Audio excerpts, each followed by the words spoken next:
So guess who's gotten back in on the fight to make sure we don't get net neutrality? The Democrats. Democratic Party think tank quietly fighting push to restore net neutrality rules. How sad is that? So they go on to say, the Progressive Policy Institute, apparently an institute that does not believe in progressive policies, even though they call themselves the Progressive Policy Institute, through its parent nonprofit, the Third Way Foundation, has received 5- and 6-figure contributions from the major trade associations affiliated with AT&T, Comcast, and Verizon, including U.S. Telecom, National Cable and Telecommunications Association, and the Wireless Association. Each of these trade groups vigorously oppose the Obama-era FCC net neutrality rules. So what's happening is this centrist, corporatist, democratic think tank, Third Way, who also funds the Progressive Policy Institute, which is just a lie because they're not in favor of progressive policies. What they're doing is they've bought misleading bots on Twitter.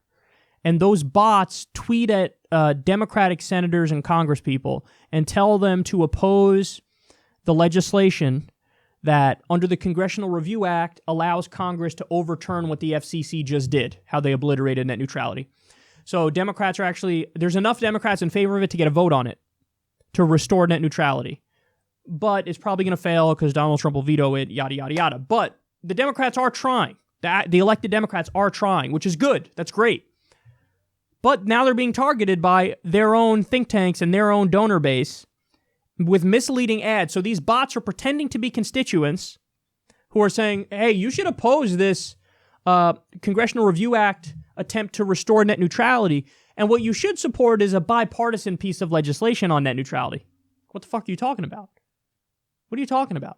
So what they're trying to do is create this nonsensical third way, just like the think tank, where they say, no, we're not against net neutrality, we're not for net neutrality. We want a new piece of legislation that in name has net neutrality, but has so many loopholes that it doesn't have net neutrality, and it allows the creation of internet fast lanes and slow lanes.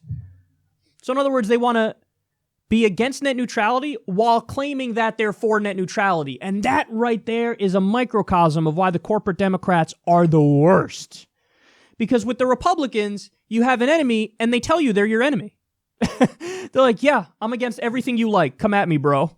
And you're like, okay, an honest enemy. Now I'm going to attack you. With the corporate Democrats, they go, no, I'm in favor of net neutrality. How dare you insinuate I'm not in favor of net neutrality? But then they stab you in the back. And they say our version of net neutrality allows for fast lanes and slow lanes, which means there's no net neutrality. It's like what Malcolm X used to say about, I think, the sheep and the wolf. Was it the sheep and the wolf? I don't know if it was the sheep and the wolf. I'm going to botch this saying, so I'm not even going to bother to try to say it. But basically the idea is I'd rather have an honest enemy than have a lying person who pretends to be my friend. And that's what happens with the corporate Democrats. That's what the Third Way think tank is doing. And listen, that's borderline fraud. When you call your agency, your institute, the Progressive Policy Institute, but you're not in favor of progressive policies. That's fucking mental.